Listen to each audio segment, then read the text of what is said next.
Hey everybody, this is Stream, and today we have a 6-game slate here for basketball on DraftKings and Fanduel. I will do Fanduel after I do the DraftKings, after I do the injury report here. Let's go ahead and get into that.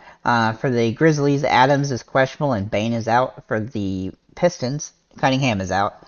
For the Celtics, Smart is questionable. For the Nets, Simmons is out. For the Cavs, Allen and Wade are out.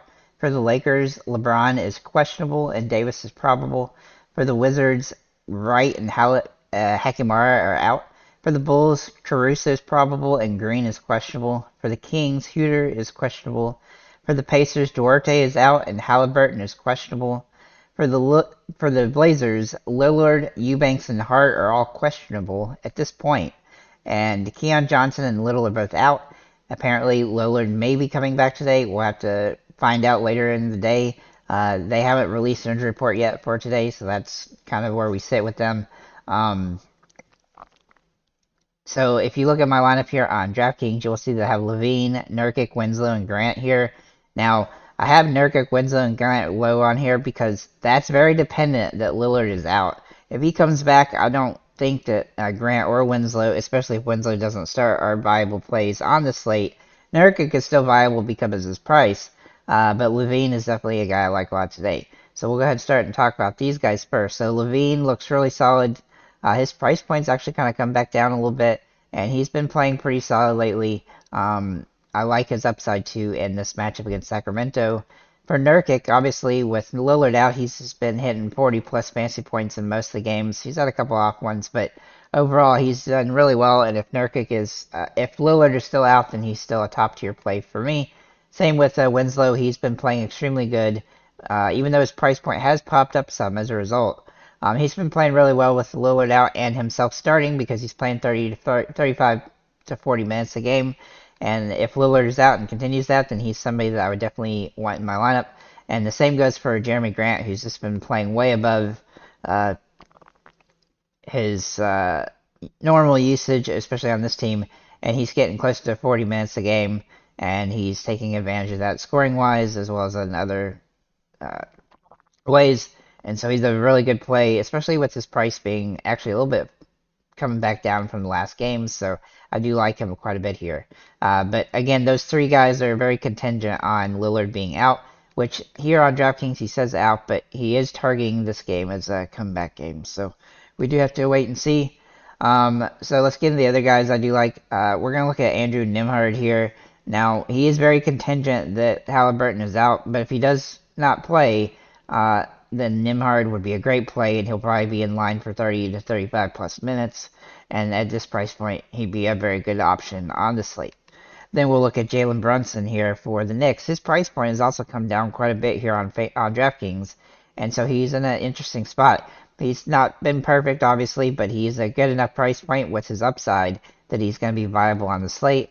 And then Dillon Brooks, he's just been playing too well lately with Memphis, and he has his price point has come down some as well, which makes him viable. He's not somebody that I feel like he's going to smash for you, though, so you do have to think about that, but he should be able to get in the 30 to 35 fantasy point range, especially in this matchup. For forwards, we're going to look at Kyle Kuzma for the Wizards. He's been playing pretty well, with a couple games exceptions. The last game he just didn't get the rebounds and assists he's been getting a lot, which hurt him some. But his price point actually dropped a little bit, and this is a plus matchup, especially if LeBron ends up sitting. He'll be a viable play on the slate. DeMar DeRozan looks like he's just been playing really well lately. He didn't do quite as good against Golden State as I'd like because he didn't shoot the ball quite as well, but he should be able to bounce back here. And he's a threat to, do well in assists and rebounds as well as points just about every game. And his price point is pretty fair for what he can do here, especially against Sacramento, who's not a good defensive team. This game is expected to be a high-scoring game as well. And then Jaren Jackson Jr., especially if some of the guys are out here, he has some upside in this matchup, and he's been playing really well. He hasn't played very many games, but as you can see, his price point is still really good for what his potential is, especially when you start getting his minutes to come up. And then Anthony Davis, he is probable, and he's just been extremely good lately, and he's going to be probable or questionable just about every game. But since the start of the season, in the last like 10 games, he's only had one game I don't think he's been particularly good in. So I like him here a lot, and this is a nice matchup here against the Wizards. And so it's also a high-scoring game, and I expect him to do pretty well.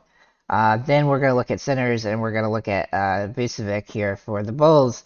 He's actually a little bit too. He's actually come down in price, and he has some good upside here. He hasn't been as good this season as we'd like, not as consistent and stuff, especially in rebounding and stuff. But he's a double-double potential, and he does have like 50 fantasy point upside. And in a plus matchup like this, where he should get 35 minutes, I think he's got a good opportunity here.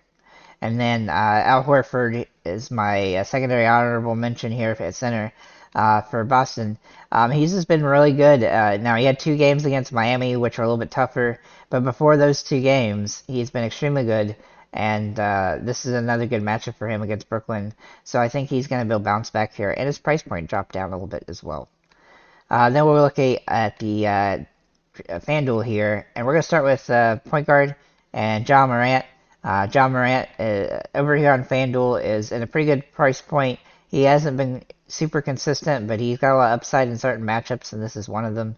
And so I do like him here. Keep in mind that pricing on DraftKings and FanDuel, obviously wager differently. So on DraftKings today, I felt like a lot of guys have been knocked down in price, whereas here on FanDuel, everybody's a little bit more expensive.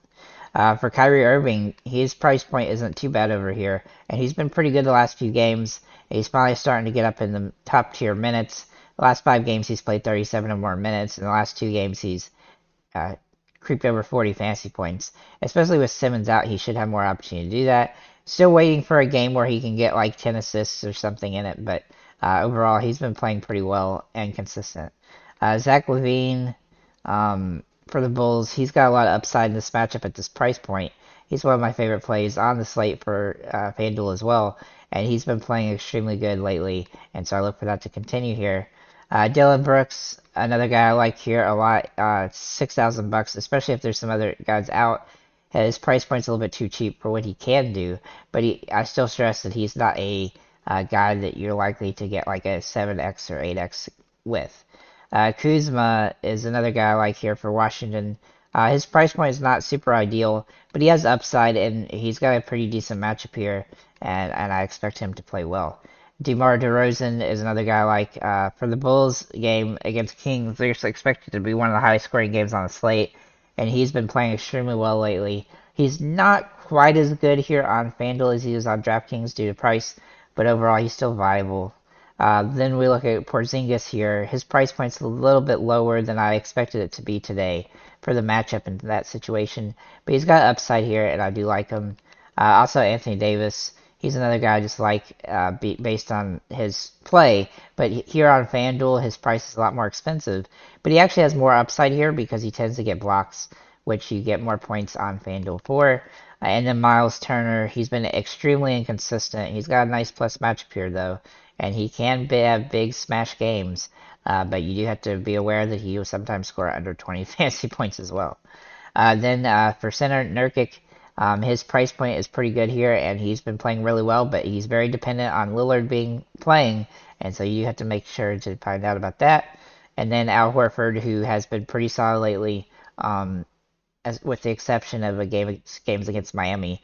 He has some good upside on the slate. Jeremy Grant and I should mention Jeremy Grant here at $8,200.